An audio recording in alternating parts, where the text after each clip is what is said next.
Coming to you straight from the Rio Grande and beyond. Broadcasting to the four corners of the globe. So grab your seat, your coffee, or your sundowner. Okay, everybody, here we go. On point, as always. This is Gloves Off. Gloves Off.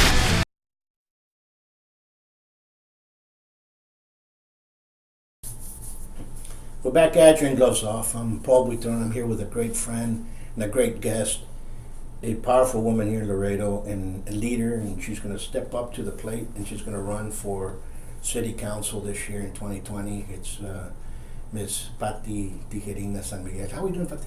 I'm doing well, thank you, Paul. Thank you for having me. No, thank you for running. And I say this because it takes a lot for a person to say, I want to change things, and for a person to actually put their name on that dotted line and to say I'm going to run.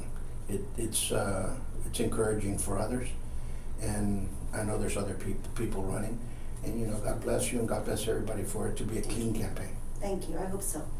And starting this off, I know people know who you are inside the county and abroad, but let's talk about you to the person that doesn't know who Patty Tijerina is. Well, Paul, I have worked for an elected official for the last 30 years. I have been blessed. I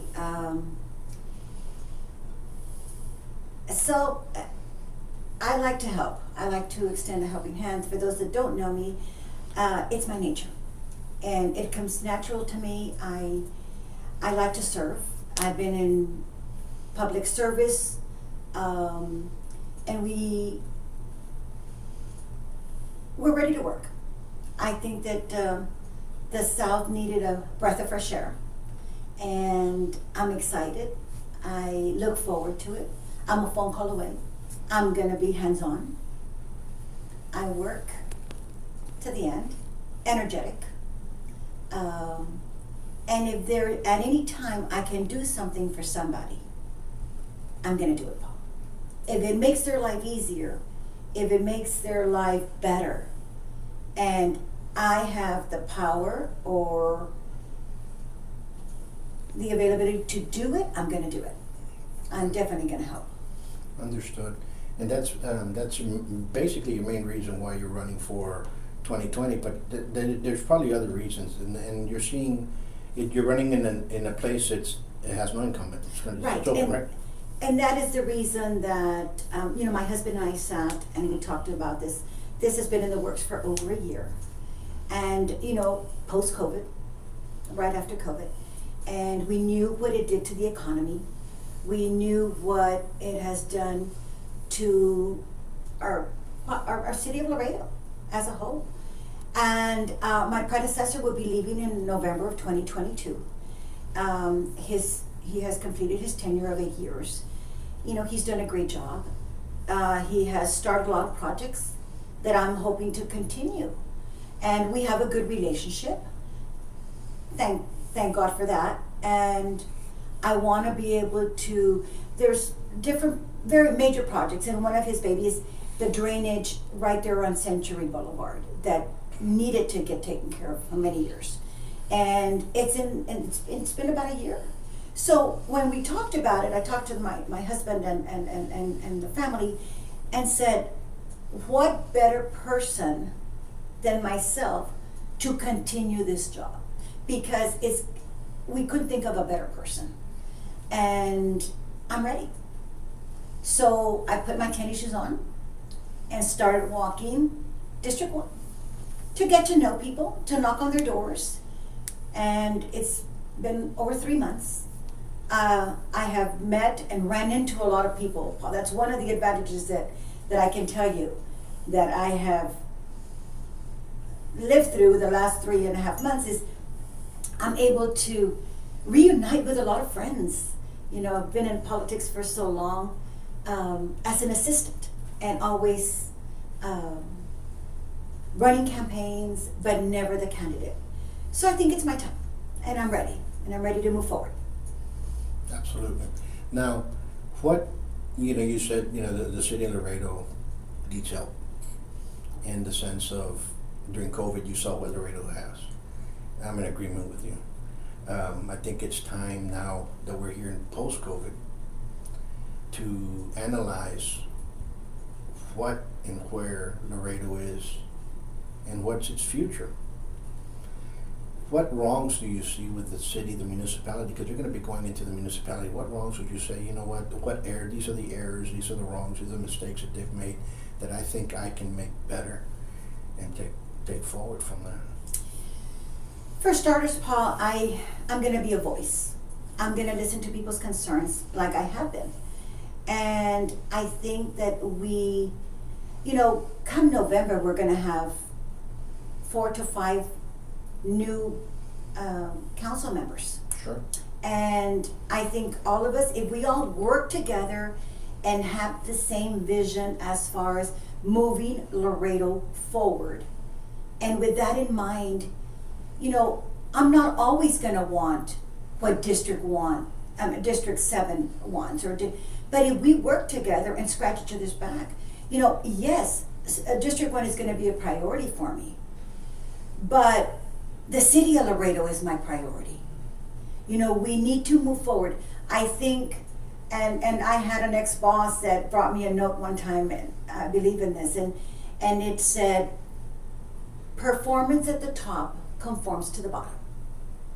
So if we need to start with upper management and make sure that they have our vision of moving Laredo forward and getting things done and making sure that their department is up to par, and not necessarily that I'm going to be calling and saying, hey, this department is not doing what they're supposed to be doing.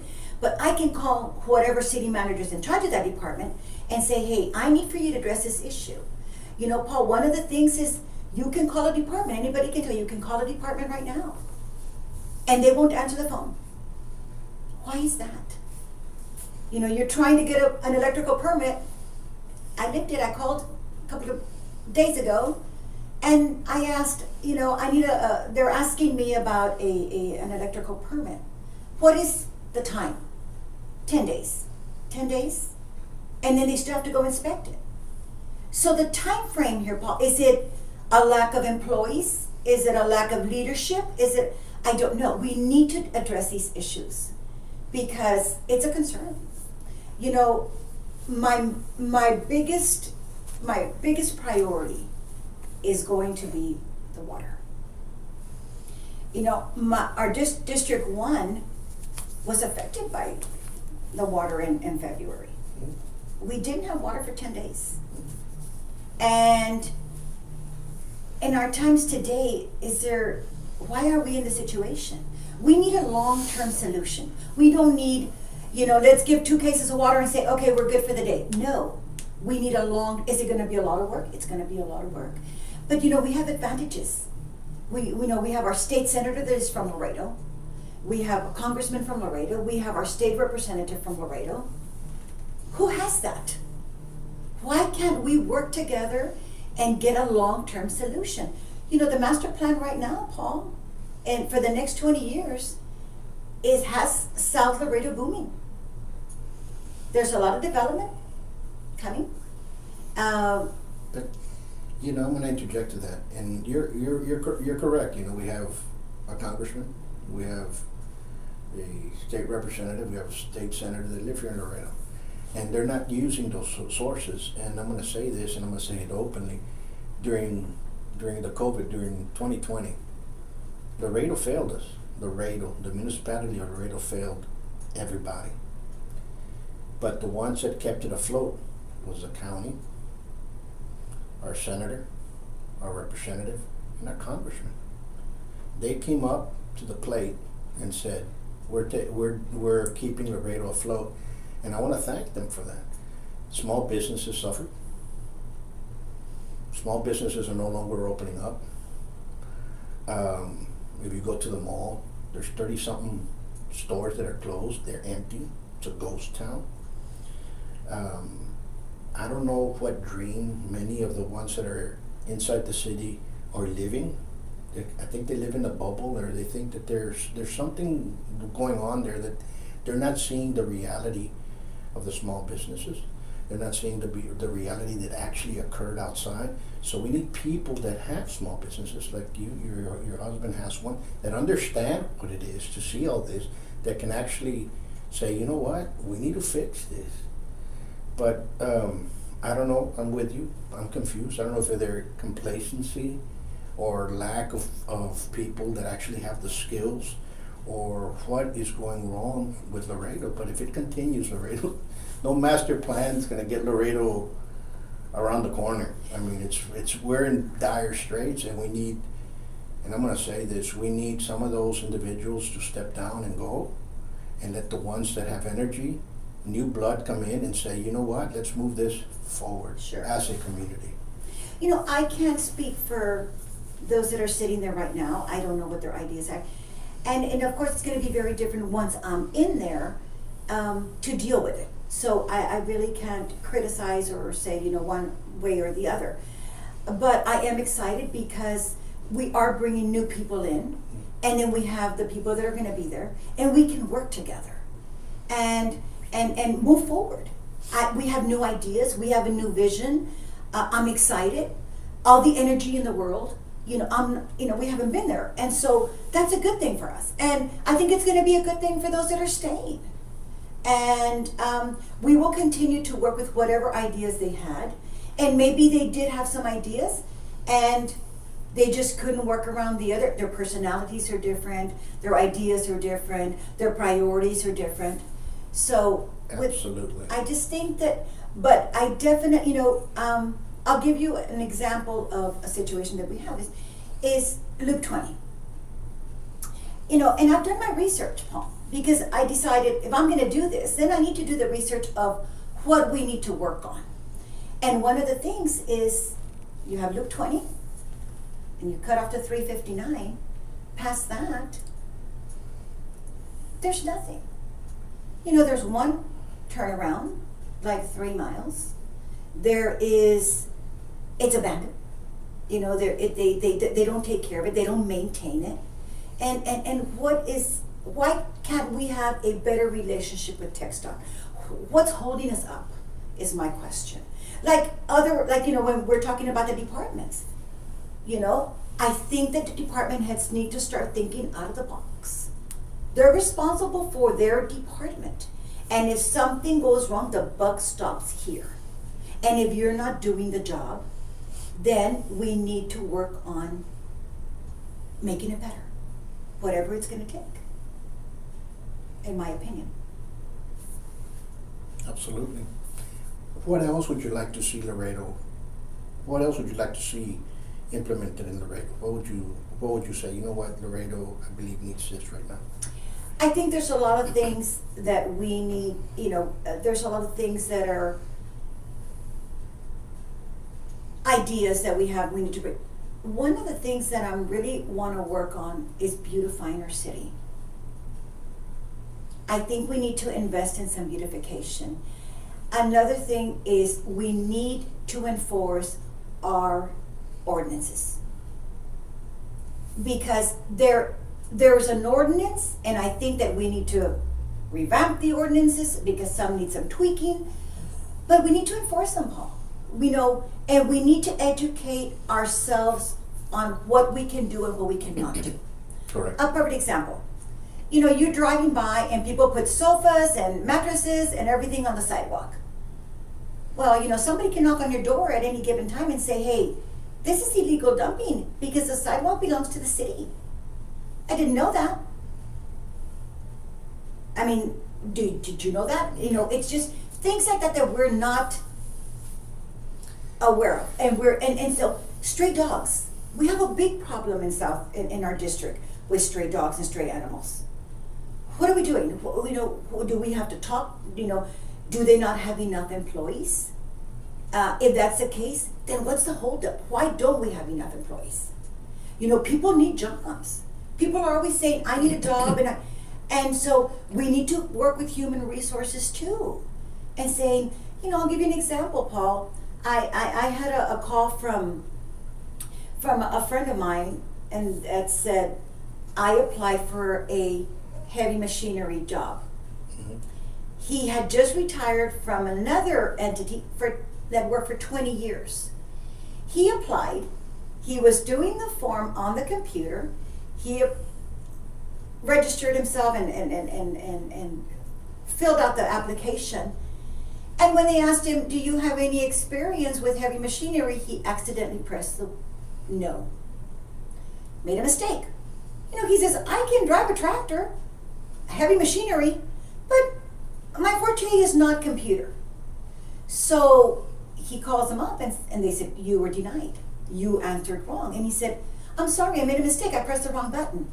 They said, I'm sorry, you can't apply for another year. So if he works somewhere for 20 years, he's got to be good at what he does.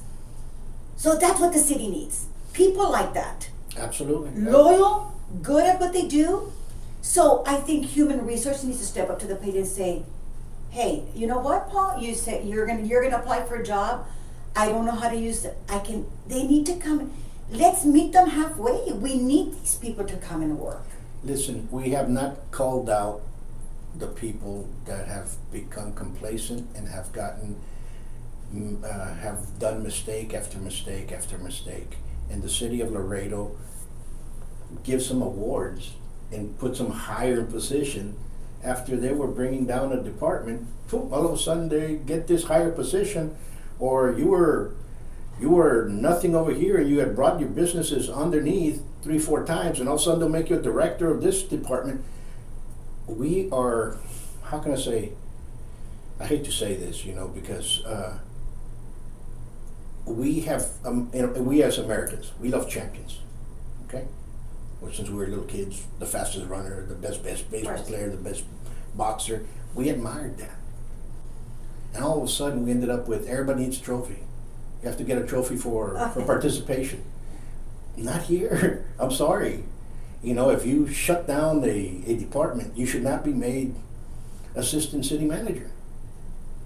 If you were the reason why the department was not growing and you were losing endless amount of money for the city after mistake, you can control that. Why are we going to award you with something better? You understand what I'm saying? I understand. This is no longer about participation. This is about, these are people's lives at stake. Understand? And we continue hiring, I hate to say that, people that are not up to par because of a friendship or a family member or what have you. And you're like, really? There's more people out there, like you said, like this 20-year-old experience on high maintenance, high power tractors, bulldozers, and everything else. He made an honest mistake. Give him another chance. But there's no common sense. You can have all the PhDs in the world, you can have all the doctorates in the world, you can have all the bachelorates in the world, and if you don't have common sense, I'm sorry. And we need that. We need people with common sense. And Paul, I think that and I hate to go negative on the city because I love my city. And I do too. But right now is the time to say, you know what, guys, we have to step up. I could care less about making a international cartel park. Now let's make something that we're going to have the sidewalks for my aunt to walk down the street and get her mail because we don't have sidewalks in these streets. And you know what I'm saying? And you know what, Paul? And that's going to be, and I'm not saying, well, people in Laredo, and I think that the human in us always say, well, if you don't know somebody, you're not going to get the job. And it's unfortunate that we have that reputation because there's a lot, and I would hope that if people need a job, they need to apply. And if they get denied, they need to find out why are they being denied. Do they not meet the criteria? And don't make it so hard on these people to come in if they don't know anybody. And there's a lot of qualified people out there. And if our vision for all the new members and the old members at City Council is to do what is best for the city, then if I don't want to have dinner with you, but you're the best person for the job, then be it. Can people say, hey, look at this application, I'm not saying I want you to hire him, But be able to work together to move Laredo forward. And if all of us have that same frame of mind, we'll be great. And I think that's where we need to revamp and work together. I said this yesterday, and I say this again. You know, there's people that believe they're self-entitled. Oh, yes. Oh, And yes. they believe that it's me. You know, the sun comes in the morning, it's going to come up in the east, and it's going to go down in the west. The sun comes up for everybody, not for the self-entitled and my feelings are hurt and we need this, because you understand what I'm saying? Oh, It I comes know out exactly what you're saying. for everybody. Why are we having organizations that have cost Laredo so much money and we're paying attention to them? And I'm not talking about so much money in kids' activities or in helping the elderly. In lawsuits after lawsuits, and Laredo has failed because these people are pushing an agenda that has knocked us over, and they're over here doing it again. Enough's enough, Laredo. Enough's enough. I mean, if we our politicians, our city, I'm going to talk about the city, municipality, the government. I'm not talking about the community of Laredo, because Laredoans are beautiful people. They're resilient. They're strong, and right now they're tired. And if you see the comments on social media, they're tired, and people are going to get changed, and there's a culling coming, and it's going to be not a calling, a culling coming, and people are going to be like, oh, I didn't know how many votes came in that way, and it's coming in November, and people are tired, and you know, when you're talking about entitlement, and Paul, and that's the reason that when I decided that I was going to run, and I talked to the family, I talked to my family, I talked to my husband, and we sat down and said, okay, we're going to focus on this. I'm going to, get my tennis shoes on, we're going to work it. Because I want to earn this win. I don't want to win because I'm entitled or because I am related to the county judge, or I'm related to, or I work for a great commissioner. I want to earn it, Paul. Because at the end of the day, then we all need to be equal. Absolutely. Do we have advantages, some of us more than others? Do I have more? Yes. But I don't want to win this because it's given to me. I want to earn it. Well, you have to earn the trust. I do. You have to earn the trust. And right now, the trust of the people towards our city, it's not there. There's a lack of trust. And I'm being as open, as not being candid, and I have good friends inside there that we talk that are holding office inside the city, some directors, and I tell them, I don't know what you guys are doing. Let's talk about this. You guys are losing it. What are we talking about? Oh, well, no, let's come down. We need promises. Don't make a promise and then you change it once you're elected. Exactly. And go after those people that helped you win. Don't go in there with an agenda of hate. Right. Because you have a lot of candidates. Or a personal agenda. A personal agenda as well. And then they hate this person, so they go in there. So they're going to bring in this hate into city council, where nothing's going to be done because of your hate. Let's get out of there. Or if you have a personal agenda, like you said. And I think everybody at one time decided that we're going to go in there. And somewhere along the line, they have lost track of what they really wanted to do. And you get caught up with what the city is. No, you guys are the ones that represent us in managing what we give you called tax money and move forward, because Laredo's being taxed backwards and forwards, and they're going to go up again. And let's do a good job. Do we have good first responders? Yes, we have good first responders. Do we think we have to tweak our police department? And I'm for law enforcement. I think we have to make serious changes in our police academy and in our police department as well. Because if we have the same type of attitude as what happened in horrific event that happened in Uvalde, then we have to change the police department here. Because those police are the ones that are protecting us eventually. And if they do the same attitude then we have to really, really start taking note of what happened. Because if that's just a micro mirror of all the law enforcement in the state of Texas, then we're in trouble. The firemen, they're great first responders. They're on point all the time.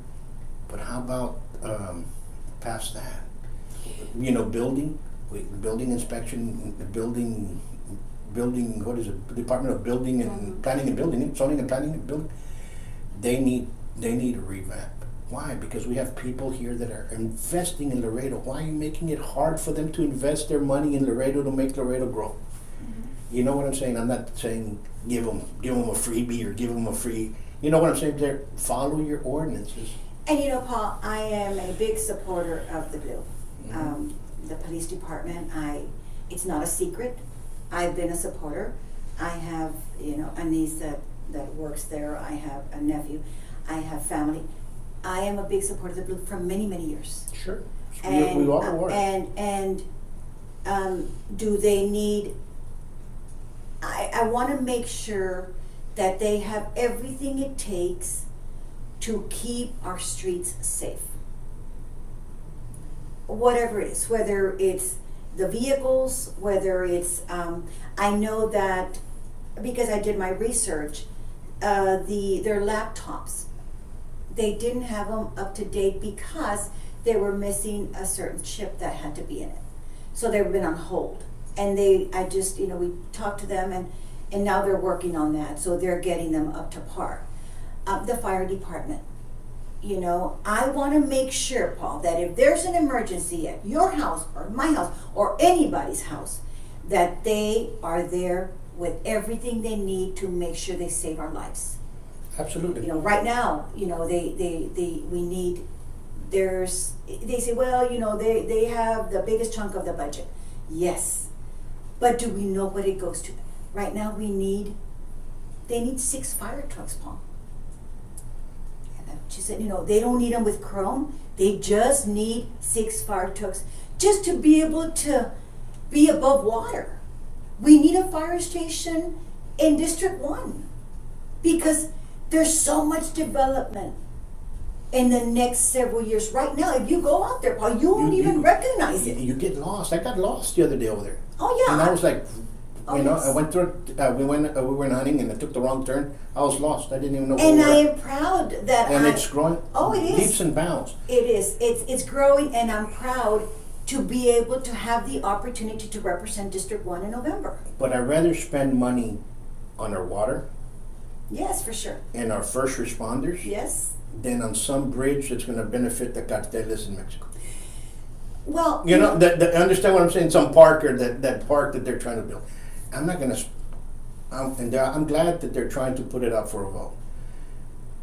I'd rather spend money and have the security that we need here our streets. and everything else that's here. Hey, let's spend money here in Laredo. We have to. When I was growing up, and you remember this, there used to be billboards that said "Keep the buck in Laredo." Oh yes. So when we have to keep our buck in Laredo, we have to support our small businesses. We have to support our individuals that are here, and we have to revamp them. Our police departments, their work as first responders, they're magnificent.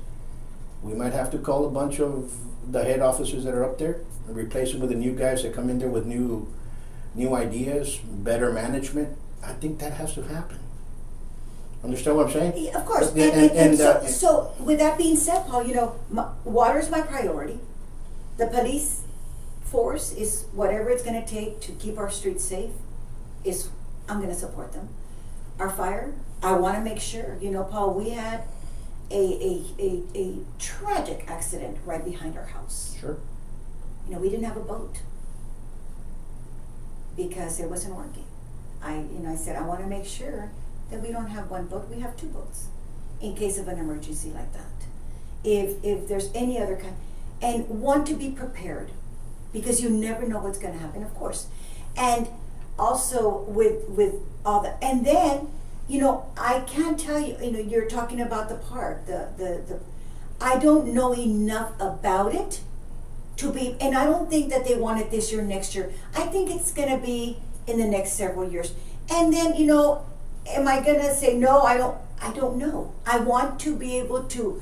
I haven't had time or make the time because I'm so busy with things that we need with our daily lives. You know, Paul, That's there's what I'm not a saying. house that That's what I'm saying. there's not a house that I can't knock on their door and they say, $100 million. And But- now they're saying it to $200 million. Well- I mean, we can fix our water lines. We can fix our streets. We can get fire trucks. Well, I don't- You know what I mean? I do know that, it's- that I don't think it's they want awesome. $100 million next month or something, but I think we do have to work on the water for sure. There's no doubt. And then of course our law enforcement. We also need, you know, Paul, and I've learned this because I've met with people, simple things that we take for granted. I haven't had a light. You know, they'll tell me Yeah. they don't have a light because it's been broken for years and they have no idea who to call. You know, we need a traffic light. There's on Ejido and Sierra Vista. And there's a big problem that I have faced because, you know, my political science. You know, we've been putting up our political science, my husband and I, by choice. They're like, why do you have to do it? Because I want to meet whose corner I'm going to borrow. I sent them a thank you note because they're letting me borrow their fence or Absolutely. putting it. And so I'm taking the time to meet these people.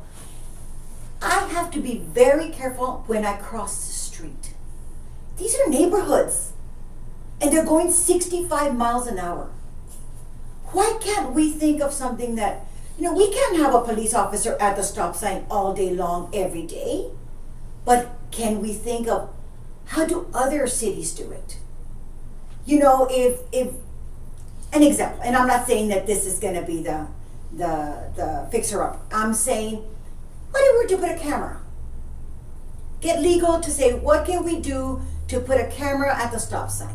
You don't stop once, Paul, you're going to get a ticket for $7 to $10. Well, I can answer you that question. A long time ago in the 90s, they brought cameras in the state of Texas that passed cameras to put flashing lights. And they'll take, if you were speeding, they'll take a picture of it and they'll send a ticket to you at your house. Okay?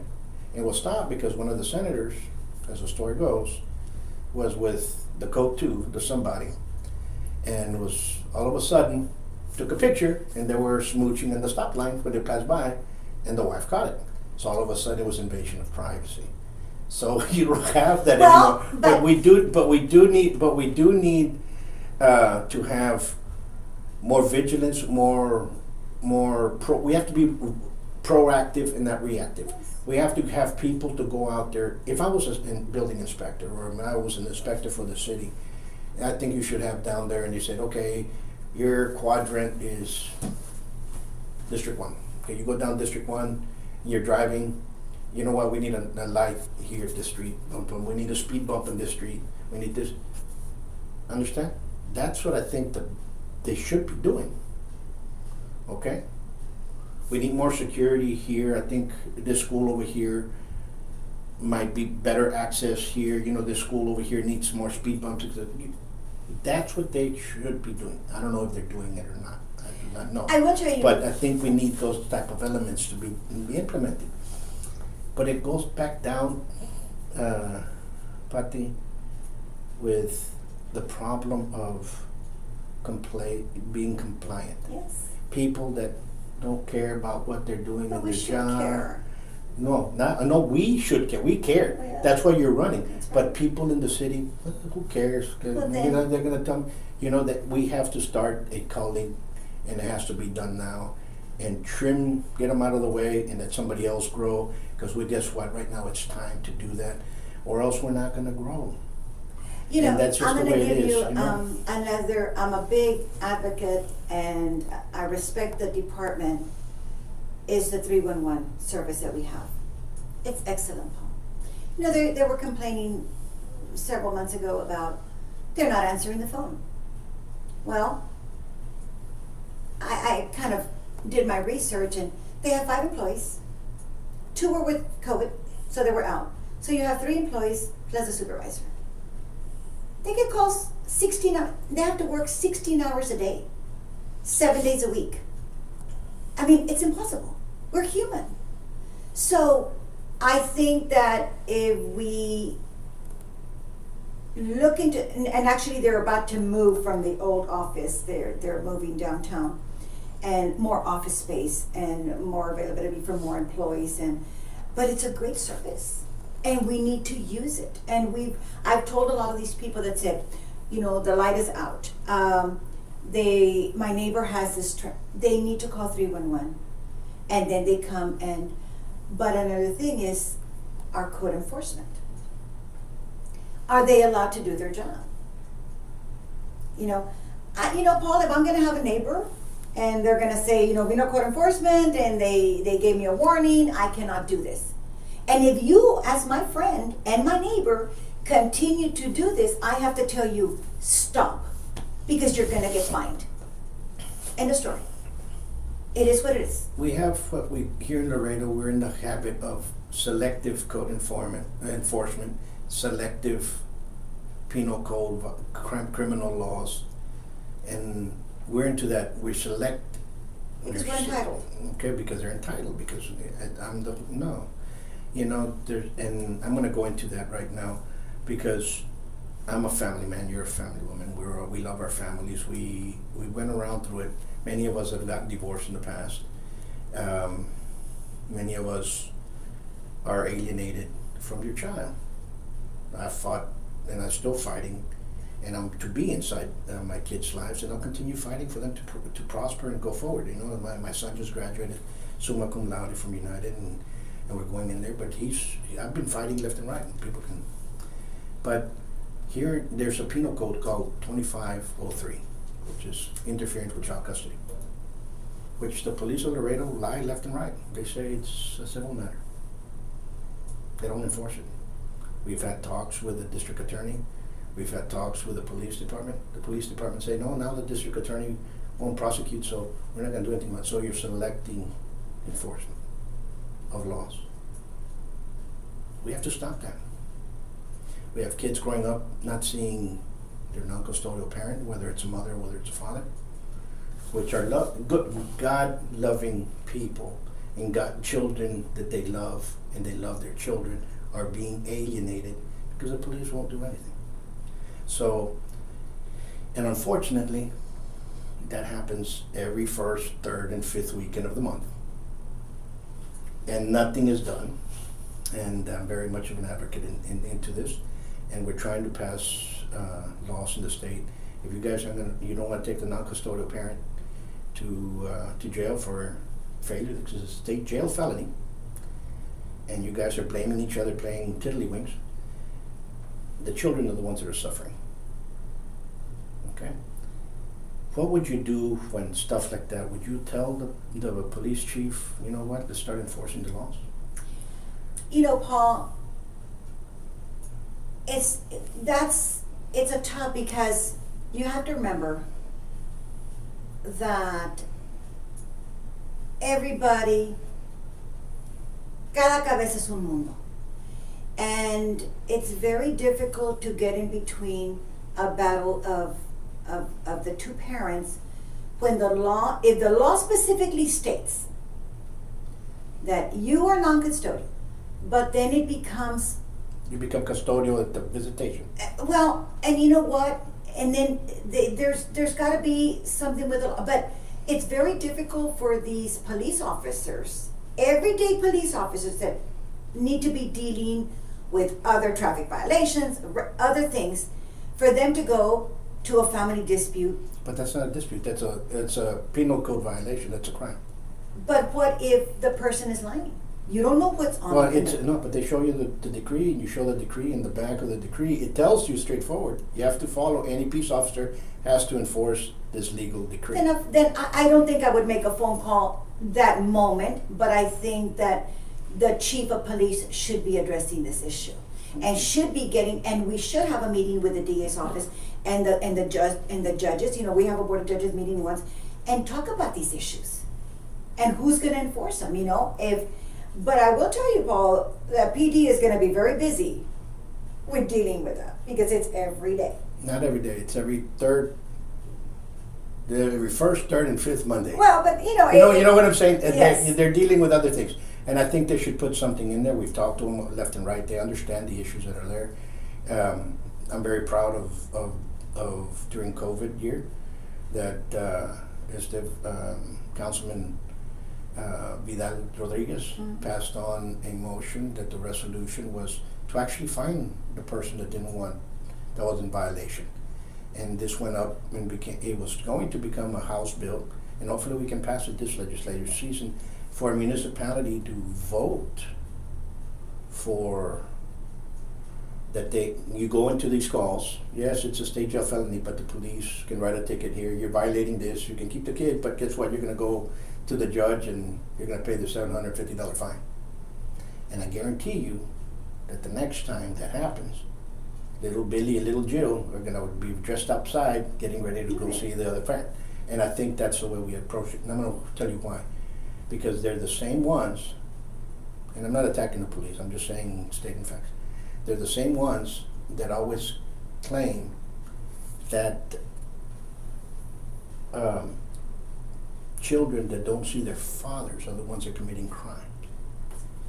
But yet they're the ones that are not allowing the fathers who want to be part of their children's lives from being part of the children's lives, from not enforcing a state jail penal code, a crime. Understand what I'm saying? Sure. So you can't blame a kid that does a crime and say, oh, all these deadbeat fathers, like they do, to a issue that they fail to adjust to because they don't want to, or they're being told not to. So these have to be done now. And unfortunately, the horrific event in Uvalde, bringing back to that story, he was alienated from his father, as they say.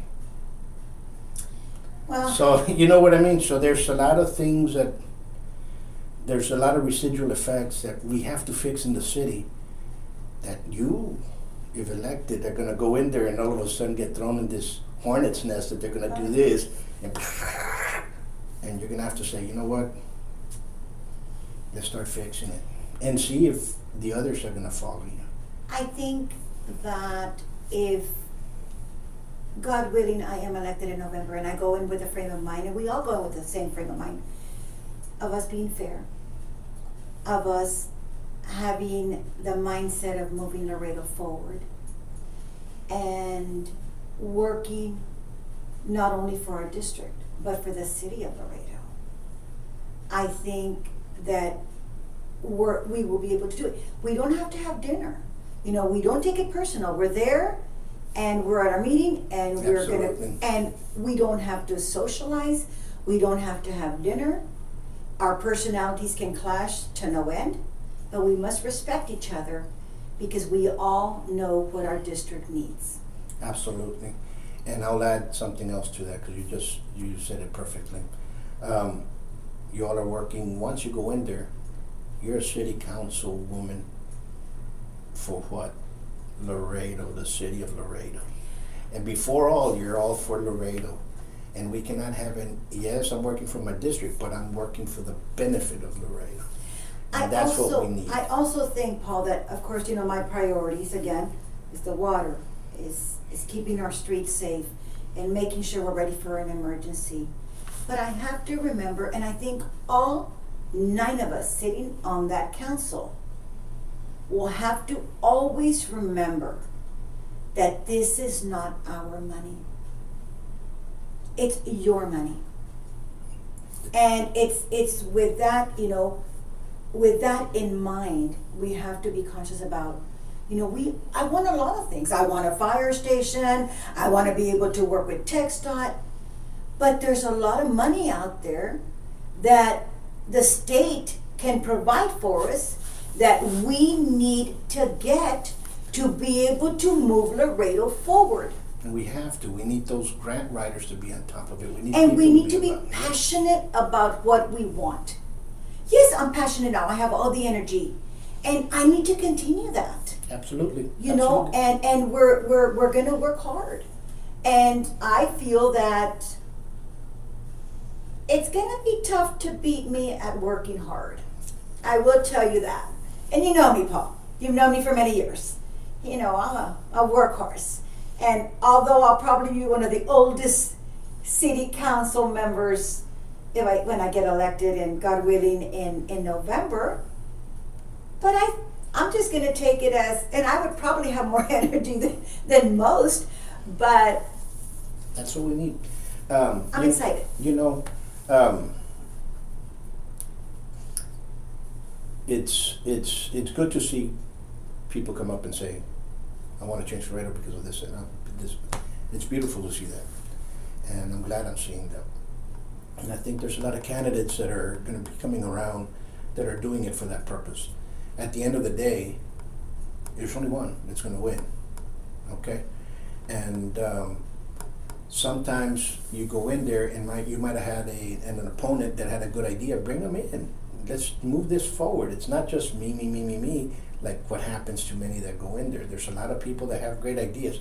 Let's push these ideas forward if it's a good idea. Right. And then if it's great, listen to everybody.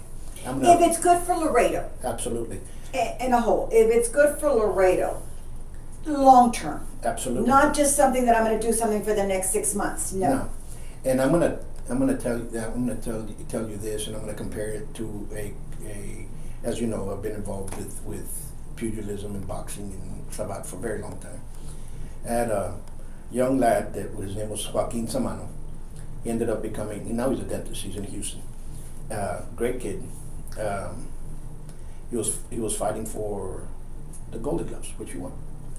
And later on he became USA Sabat champion several years, and he was a phenomenal athlete, just a great kid. And he was fighting a guy from Corpus, and the guy from Corpus, the coach, he won. He ended up knocking him out. But he comes out after me and he goes, hey, Buitrón, can I tell you something? Every time he does this, he's dropping his left. Every time he's going in, he's dropping that left. And he got hit one time by mine, but mine was so weak to do it. And I go, thank you, I'll take that account. So when I came back, I noticed that he was doing that. So I paid attention to my opponent, who was giving advice, and I fixed him to better him for the future. So we always have to pay attention to everybody that's going out there. And it's not because of hate or anything, it's because of the experiences that they've had. And tell this to the police, and I'll tell it to law enforcement. You know me, I've been supporting it for a long time. But right now, let's bring back the trust into people that you guys have lost. And it's you all that lost it, and you all have to bring it back to the people. And it's not by having coffee at McDonald's and meet your police officer. It's by you guys and your all's attitudes. And I know that there's criminals out there, there's people out there that can be obnoxious, but to start bettering ourselves. And I want to be hands-on. Yeah. I want to be able to know what's going on. Absolutely. And I think, I went to a conference last week, and there was a commissioner that was talking about how she's hands-on, how they have something on her laptop and they know exactly when they're going to her area to fix the pothole or to fix the street light. So they know exactly what's going on at all times. So if, you're my constituent and you say, I called about a pothole, whatever, and it's been 3 days, and for us to be more transparent as far where are these people at. They'll say, I went by and there's 10 people standing there and they're not doing, and where are these people at all times? You hear, well, this person doesn't go to work. Why doesn't that person go to work? Sure. I have to go to work. I work every day. I have to work. We go every day, and so be accountable for and if you don't want to come to work, then you need to quit. Yeah, absolutely. And so I'd like to have something like that to work. I have all these ideas that I would like for our district, and then, like you said, people can follow the lead and say, hey, you know what? Let's do this. I think that's great. The lady at the corner of Century and Sunset has a problem, but it's been addressed. And then that way I can say, you know what? Is it going to be a lot of work coming up? Of course, it's going to be a lot of work. People are hungry to be heard. I have learned that. They just want to be heard. They just want to see me. They want to meet me. I'll come to their door and they're like, "Are you Patty? Like, this is incredible that you came to my house." And I said, "Yes, and I want for you to have my number. Because there's something that you need, I want to make sure it's addressed." They don't know who to call for a street light. You have to tell them. They don't. They're scared, Paul. Or they're tired because they call and they don't get an answer. You're absolutely, you said it right there. A lot of people are scared of calling the city. Listen, our city is there for us, and we have to go in there. And if you have a complaint about something that occurred at the city, make that complaint. Use 311. Make the complaint and use 311. Use 311. Absolutely. And immediately, the minute that you do the complaint, they send it out. Now, if that department is not taking care of it, and you call again, they're gonna get, so they keep sending these emails to these people. And that's where we're gonna find out, what are we doing here? But we should be using that. I don't think we are, but I think now that you've addressed it, I think we should be using that. Oh, yes. And if they're not, do use it. If you are, reuse it, change it. You know, and people, like you said, there's no trust, they're tired. It's 110 degrees, Paul, you know? It's going to get worse. And times are hard, you know, people, the economy, times are hard. Gas prices are high. I mean, there's a lot of factors. And in our minds, you know, you think, things are not the way they used to be. Well, they're not going to be, you know? And it's just tough. It's tough to be able to survive, you know? It's a dog-eat-dog world out there. And if we make things better, you know, I love our city. Oh, same here. You know, I'm so proud to be a part, especially when I am learning more every day about our South. It's a different, people say, "Oh, well, the South." No, I invite everybody to go out to the South.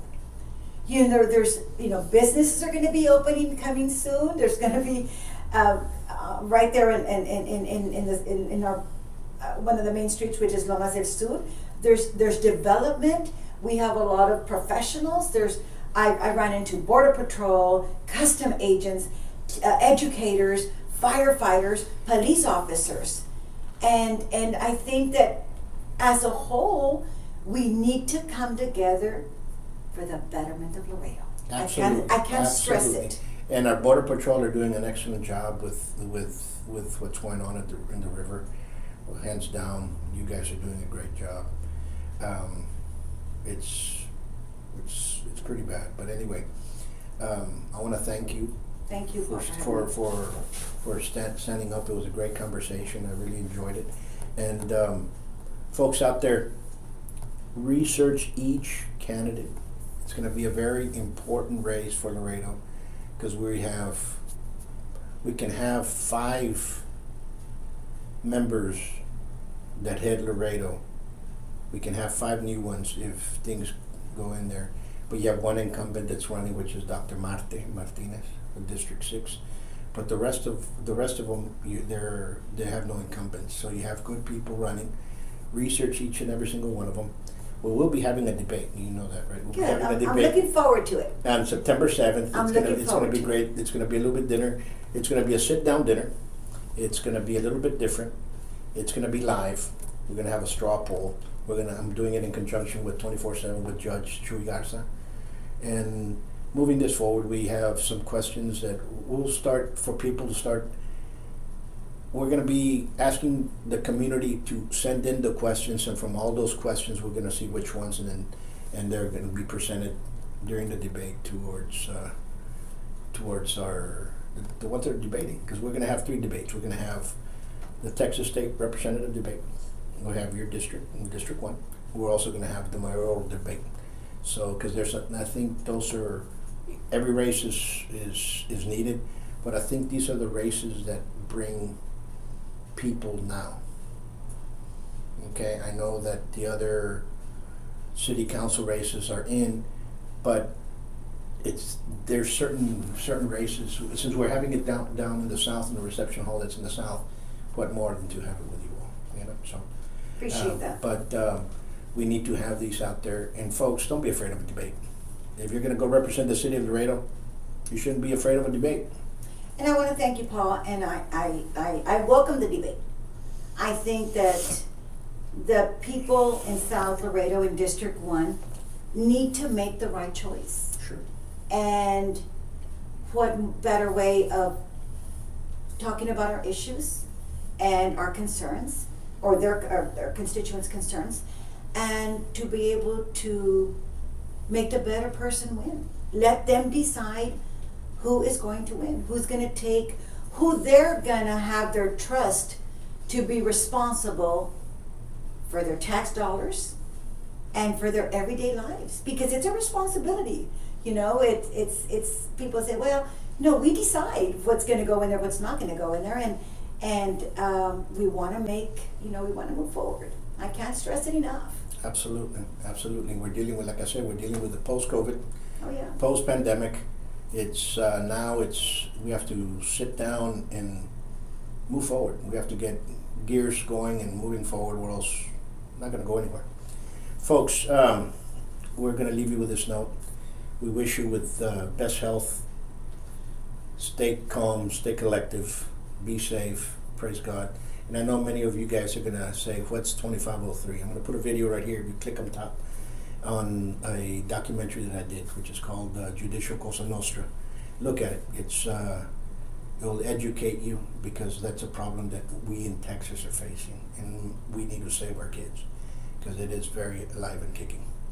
And if you're a father or mother that are being alienated, give us a call. We can help you guys out. And we're trying to do a support group here in Laredo, because believe me, a lot of people claim it's the dads that are being alienated, but that's actually a lot of moms are being alienated, and they get destroyed dramatically. So believe me, we're all here to help. Till next time, much peace. Today, in America, more than 5.5 million men, women, and children train in a martial art regularly. Buitrón Academy has been serving Laredo for over 30 years now. Our adult classes are geared for producing the best in you, teaching you street-ready techniques. With the arts of Savate and Kinpo, you'll learn the traditions of these sciences of combat, as passed down professor to student. Hello, my name is Jaime Garcia. I started Savate when I was 17 or 18. I'd like to say it was because I was in search of knowledge, but truth be told, I joined Savate because I got my ass kicked in a bar. My mouth was writing checks, my ass couldn't cash, so I figured I should learn how to fight. I was looking through the paper, trying to find someone that I could really learn something from, and I came across Buitrón's school. Even though it was on the other side of town for me, I wanted to go someplace where I wasn't going to be wasting my time. So I came by. He was nice enough to take me on as a student, and I started learning. I went all the way up until I think it was white glove, pretty consistently. As a matter of fact, I think I even failed one glove because one year I wasn't prepared enough. I believe it was my green glove. So I had to take my green glove twice, but definitely didn't stop me from coming back, because that was definitely my fault. But I kept coming back year after year, and I loved it. I had to stop when I was about 25, 26. I had to go to school, I had to go off to college, but I never forgot what I learned here, and I promised myself I would always come back. I just had to get some life stuff done. So I went to school. Savate definitely not only gave me the confidence to do so many other things in my life, but it also got me out of a lot of trouble that I admittedly got myself into. But definitely one of the most important things I ever learned in my life was how to fight. I finally came back, even though I live in Austin, which is a good 3.5 hours away. I still make the time to come every month to come and learn, because it's one of the best decisions I ever made in my life, one of the best things I ever did. And I believe it gives a person something that the society is very much missing these days, which is a discipline and a drive to go forward, drive to keep doing what you're doing. And I believe in it so much, I'm just waiting for my kids to get old enough to hopefully start doing it themselves. And yeah, best thing I ever did in my life, and I wouldn't change it. Come train at the best kept secret of Laredo. Give us a call for your free evaluation at 956 401-4868 or check out our website at savat.biz. Follow us on YouTube and Facebook.